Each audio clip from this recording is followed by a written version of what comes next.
Assalamualaikum warahmatullahi wabarakatuh. Halo teman-teman, perkenalkan saya Audrey Aufa selaku moderator yang akan memandu alur presentasi kelompok 8 dengan materi perencanaan usaha baru di mata kuliah kewirausahaan yang diampu oleh dosen Ibu Dewi Purwaningsih SE MM. Di sini saya tidak sendirian, saya ditemani oleh teman-teman saya, yaitu ada Kak Naufan Aji, Diana Puspita, Hanifah Azhara, dan Dayla Putri. Baik, untuk teman-teman presentator dipersilahkan. Hakikat perencanaan usaha. Hakikat perencanaan usaha pada dasarnya merupakan proses penyusunan gambaran menyeluruh mengenai tujuan usaha, strategi pencapaian, serta langkah operasional yang diperlukan untuk menjalankan kegiatan bisnis secara efektif. Perencanaan usaha tidak hanya berfungsi sebagai pedoman, tetapi juga sebagai instrumen yang membantu wirausahawan memahami potensi serta risiko usaha. Secara konseptual, perencanaan usaha dapat dipandang sebagai peta jalan atau roadmap yang mengarahkan wirausahawan mulai dari tahap perintis hingga pengembangan usaha. Dengan perencanaan yang baik, pelaku usaha mampu mengorganisasi sumber daya, menentukan strategi pemasaran, memprediksi kebutuhan keuangan, serta mengantisipasi hambatan yang mungkin muncul. Perencanaan usaha memiliki beberapa karakteristik penting. Yang pertama, terstruktur dan sistematis. Perencanaan usaha disusun berdasarkan analisis yang logis dan runtut, mulai dari identitas bisnis, deskripsi usaha, analisis pasar, hingga strategi operasional. Yang kedua ada berorientasi pada tujuan. Setiap rencana berfungsi untuk mencapai sasaran tertentu, baik dalam jangka pendek maupun jangka panjang. Yang ketiga, mendorong pengambilan keputusan yang tepat. Dengan perencanaan yang matang, wirausahawan dapat mengambil keputusan berdasarkan data dan pertimbangan strategis, bukan sekedar intuisi. Yang keempat ada mengurangi risiko dan ketidakpastian. Perencanaan yang baik memungkinkan pelaku usaha mengantisipasi tantangan yang mungkin terjadi di pasar, serta menyiapkan alternatif solusi. Yang kelima, ada menjadi alat komunikasi bisnis. Rencana usaha sering digunakan untuk meyakinkan pihak eksternal sebagai investor, bank, atau mitra usaha mengenai kelayakan dan potensi bisnis. Jadi demikian, hakikat perencanaan usaha tidak hanya sebatas penyusunan dokumentasi tertulis, tapi merupakan proses berpikir strategis yang membantu wirausahawan melihat peluang, memahami pasar, menentukan strategi yang tepat, serta memastikan keberlangsungan usaha dalam jangka panjang. Memulai usaha baru. Nah, dalam memulai usaha baru itu ada pendekatannya. Nah, menurut Lambing, terdapat dua pendekatan utama yang dapat digunakan wirausahawan dalam memulai suatu usaha baru. Ada inside out atau idea generation dan outside in atau opportunity recognition. Nah, inside out itu apa? Inside out itu merupakan pendekatan yang orientasinya itu faktor internal. Jadi misalnya kayak niat dia, usaha dia, kayak proses penciptaan usaha dimulai dari gagasan kreativitas, keahlian, pengalaman, minat, dan sumber daya yang dimiliki individu. Dan dengan demikian, kekuatan internal ini menjadi dasar utama bagi perumusan ide bisnis. Kalau dia yang nggak niat, dia tuh nggak akan punya ide buat melakukan suatu bisnis. Nah, yang kedua itu adalah pendekatan outside in. Apa itu pendekatan outside in? Itu merupakan pendekatan yang menitik beratkan pada faktor eksternal sebagai dasar penciptaan usaha. Nah, fokus utamanya itu pengamatan terhadap kondisi pasar, kebutuhan masyarakat, tren yang berkembang, serta peluang yang belum terpenuhi oleh pelaku usaha lain.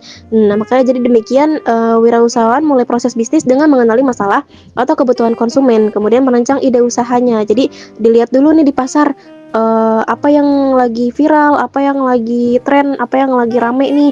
Jadi di situ mulai ada ide gitu. Di sini ada 3 cara dalam mendirikan usaha baru.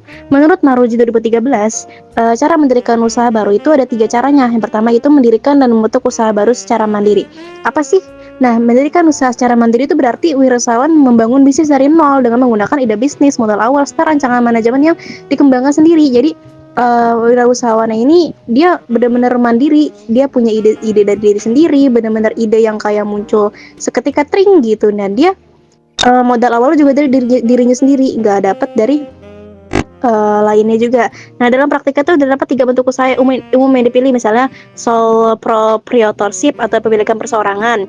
Nah, itu dimiliki dan dikelola oleh satu orang doang. Nah, kalau yang kedua itu ada partnership, yaitu persekutuan atau kerjasama. Itu biasanya tuh antara 2 orang gitu, 2 orang atau lebih. Tapi di sini tuh biasa ada tanggung jawab sama resikonya sih kalau misalnya yang ngelakuin partnership ini. Nah, yang ketiga itu ada corporation atau perusahaan berbadan hukum. Nah, itu bentuk usaha yang didirikan berdasarkan badan hukum dan memiliki modal berupa sahamnya. Nah, struktur ini memberikan perlindungan berupa limited liability sehingga risiko pemilik hanya di sebatas modal yang ditanamkan. Yang kedua itu membeli usaha yang telah ada atau buying. Nah, cara kedua dalam mendirikan usaha baru itu adalah dengan membeli usaha yang sudah berjalan sebelumnya. Misalnya ada tukang bebek Madura yang dia tuh tadinya nggak mau dianya pengen menutup, cuman akhirnya kamu membeli usaha tersebut. Atau misalnya warung Madura lah, nah kamu membeli warung tersebut, tapi kamu lihat dulu kajiannya, dilihat dulu apakah proses izinnya ada, pemasoknya ada, jaringannya bagus atau enggak gitu, layak nggak buat di jangka panjang bisnisnya begitu. Oke, yang ketiga ada kerjasama manajemen atau franchising. Nah, franchising ini merupakan bentuk kerjasama manajemen antara pemilik modal dengan pemilik merek atau sistem bisnis. Dalam sistem ini, franchise menjalankan usaha berdasarkan standar dan prosedur yang ditetapkan oleh franchisor. Misalnya, yang sekarang lagi ada Matcha Boy. Nah, Matcha Boy kan biasanya dia ini meminjam usaha dari orang yang punya produk tersebut. Gitu. Jadi dia nggak mandiri, tapi dia punya orang dijualin lagi sama dia. Gitu. Nah, resiko gagalnya itu relatif lebih rendah dibandingkan memulai usaha baru secara mandiri. Oke, baik. Di sini saya akan menjelaskan materi format rancangan usaha. Dalam rencana usaha atau business plan digunakan ketika ingin membuat sebuah usaha. Ini penting dilakukan agar memudahkan dalam pembuatan suatu usaha. Berikut contoh formatnya. Yang pertama ada cover proposal. Cover proposal ini bukan sekedar halaman depan, tetapi cerminan keseriusan tim dalam menyusun rencana bisnis. Cover harus berisi judul bisnis, logo, dan identitas penyusun. Tampilan yang menarik memberikan kesan yang profesional. Contoh nyatanya, misalkan jika kita membuat bisnis minuman Berry Fresh, cover bisa membuat ilustrasi buah dengan warna yang cerah, sehingga pembaca langsung mendapatkan kesan bahwa bisnis kalian ini energik, ceria, dan berhubungan dengan produk yang sehat. Yang kedua, eksekutif summary. Ini adalah ringkasan seluruh isi proposal yang menjelaskan inti ide dalam 1-2 halaman. Eksekutif summary ini menjelaskan apa bisnis kita, apa produk yang kita tawarkan, dan bagaimana peluang besarnya, keunggulannya, dan gambaran singkat tentang keuangan.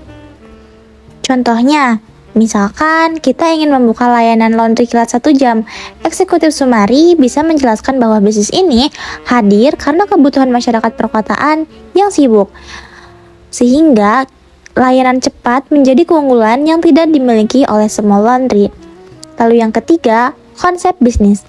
Bagian ini menjelaskan ide besar bisnis, latar belakang munculnya ide tersebut, serta alasan memilih produk tersebut yang dijadikan suatu bisnis. Perlu menggambarkan apa sebenarnya bisnis ini, kenapa ide ini muncul, apa masalah di masyarakat yang ingin kita selesaikan sehingga kita membangun bisnis tersebut. Contohnya, misalkan kita akan membuka bisnis salad bowl. Kita bisa menulis bahwa semakin banyak orang ingin hidup sehat, tetapi tidak punya waktu untuk menyiapkan makanan. Maka disinilah bisnis ini hadir dalam solusi yang praktis. Yang keempat, ada visi dan misi usaha. Visi adalah tujuan jangka panjang, dan misi adalah langkah-langkah strategis untuk mencapai visi tersebut. Visi harus menggambarkan kondisi ideal yang ingin dicapai dalam bisnis kita selama 5-10 tahun ke depan, dan misi menjelaskan cara mencapai visi tersebut. Contohnya, misalkan visi menjadi brand minuman sehat nomor 1 di kota Jakarta. Misinya yang pertama mengembangkan inovasi menu berbahan alami, yang kedua bekerja sama dengan 20 mitra reseller dalam 3 tahun, dan yang terakhir menggunakan kemasan ramah lingkungan. Kelima, rencana bisnis ini ada 3 aspek. A. Produk atau jasa yang dihasilkan. Di sini jelaskan apa produknya, apa kelebihannya, dan apa kelemahannya. Misalkan jus cold pressed, kelebihannya sehat, tanpa gula, tahan 2-3 hari. Kelemahannya harga relatif mahal karena bahan premium. B. Analisis persaingan. Nah, di sini dijelaskan bagaimana posisi bisnis kita dibanding dengan kompetitor lainnya. Apakah pesaing kita banyak? Apa kelebihan mereka? Apa strategi kita untuk mencoba berbeda dari pembisnis yang telah ada. Contohnya, misalkan bisnis susu kopi kekinian memiliki banyak pesaing, tapi kita bisa beda dari yang lain dengan menawarkan kopi plus roti panggang yang sehat atau kopi tanpa gula khusus untuk diet. C. Target pasar. Siapa yang ingin kita jangkau? Sebutkan dengan jelas.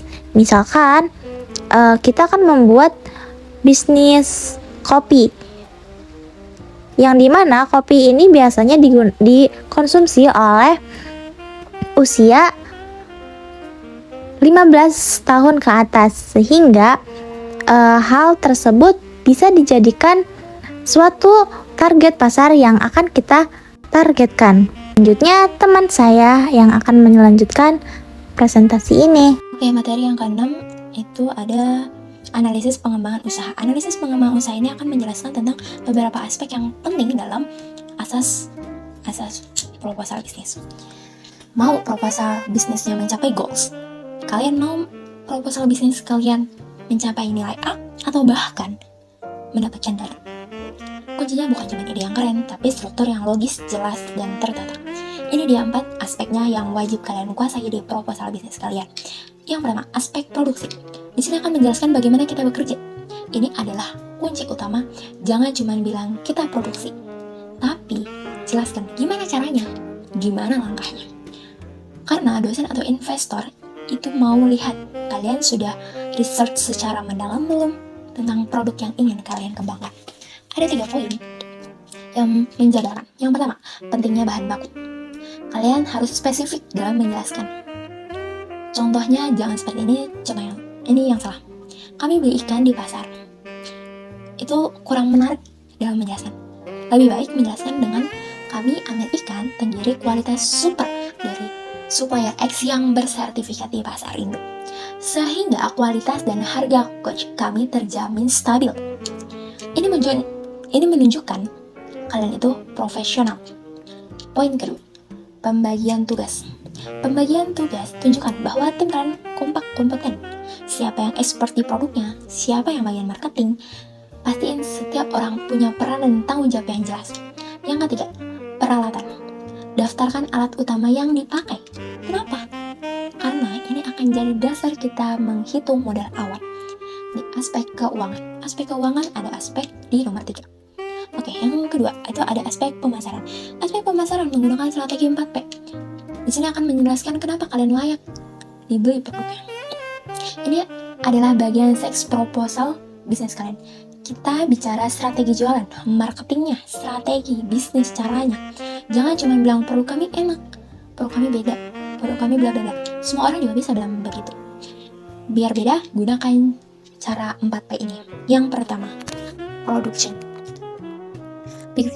Pikirkan unique selling proposal, USP. Kalau jualan jus, jangan cuma jus biasa. Jual jus detox 100%. Organik yang dikemas dengan botol yang ramah lingkungan. Jual solusi, bukan cuma jual produknya. Yang kedua ada price. Jangan asal tentukan harga, gunakan strategi. Contohnya, kami pakai strategi bundling. 3 jus cuma 35.000. Ini membuat customer merasa lebih untung dan meningkatkan volume penjualan. Yang ketiga itu ada pledge, di mana kalian jual kombinasi offline dan online. Misalnya, kami mempunyai toko nih, ruko, Tapi kami juga mempunyai di GoFood, di GrabFood atau Quipon gitu, aplikasi Quipon untuk menjangkau customer yang mageran, apalagi anak kos ya gitu, kan ada beberapa anak kos yang mageran seperti saya ya nggak Pak. Promotion ini harus kekinian mengikuti perkembangan zaman. Contohnya pada tanggal 11-11, 12-12, tanggal-tanggal yang dimana tanggal cantik ya tuh, atau bahkan strategi opening, kalian wajib punya strategi digital seperti yang tadi dijelaskan gitu. Kami akan melakukan endorse seperti ke influencer atau kalau yang makanan ke influencer yang mukbang-mukbangan gitu. Oke, selanjutnya ada asas tentang keuangan. Nah, asas keuangan ini akan menjelaskan apakah bisnis ini menghasilkan uang, apakah bisnis ini layak untuk dikembangkan lebih besar lagi. Ini adalah ujian kelayakan yang paling jujur. Kalian bisa bilang ide kalian keren, tapi kalau hitungannya cuma bikin capek doang, gulung tikar, ya buat apa? Ada 3 poin dalam aspek keuangan ini. Yang pertama, modal atau biaya. Hitung dengan rinci berapa modal awal, berapa biaya operasional seperti gaji, listrik, bahan baku, sewa ruko dalam per bulan itu. Yang kedua, proyeksi laba. Tunjukkan hitungan optimis kalian. Berapa sih laba berisi yang bisa didapatkan per bulannya. Yang ketiga ada the match number gitu. Break even point. Ini wajib ada. Menjawab kenapa uang modal kita itu balik gitu. Kenapa, kapan? Bukan kenapa ya, kapan gitu. Kalau modal awalnya 15 juta, nah kira-kira tuh butuh waktu berapa sih untuk kembali lagi uang tersebut gitu. Misalkan kita modal awal 15 juta dan laba bersihnya aja 3 juta per bulan. Berarti kita membutuhkan waktu 5 bulan dong untuk mendapatkan 15 juta tersebut. Itu aja baru modal. Oke, angka ini yang akan membuat investor percaya diri untuk memberikan keyakinan kepada kita layak nggak sih diberikan pendanaan gitu. Oke, yang keempat itu ada aspek jangka panjang. Aspek jangka panjang ini menjelaskan visi kita ke 3 tahun ke depan. Bisnis kalian bukan cuma proyek tugas kuliah. Kalian harus punya visi tujuan ke mereka bahwa bisnis ini bisa tumbuh dan skala. Tahun pertama, fokus stabilitas. Kita fokus nih, stabilisasi, mencapai BFP, dan membangun brand loyalin di one only utama. Outlet utama. Tahun kedua, fokus pertumbuhan. Kita akan menambah 1 outlet lagi. Memperluas layanan, dan menambah menu-menu yang makin kekinian. Tahun ketiga, fokus ekspansi. Kita akan membuat peluang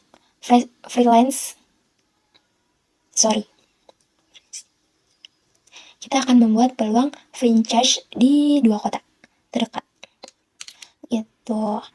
Oke, tahap ketujuh itu ada ringkasan. Nah, jadi ringkasannya ketentuan penulisan atau penilaian bagian ini membantu kalian mengetahui standar teknik serta apa saja yang akan dinilai oleh juri.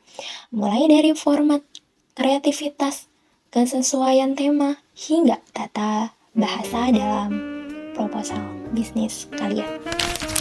Baik, yang terakhir kesimpulan. Jadi, rencana usaha adalah dokumen kunci yang menjadi peta jalan bagi wirausahawan, berfungsi sebagai pedoman kerja, alat evaluasi, komunikasi, dan juga pengambilan keputusan. Rencana yang efektif harus membuat unsur-unsur penting seperti identitas usaha, analisis pasar, analisis pesaing, rencana operasional, manajemen, dan juga keuangan. Sekian presentasi dari kelompok 8 mengenai perencanaan usaha baru. Saya selaku moderator pamit undur diri. Mohon maaf jika ada salah kata. Wassalamualaikum warahmatullahi wabarakatuh.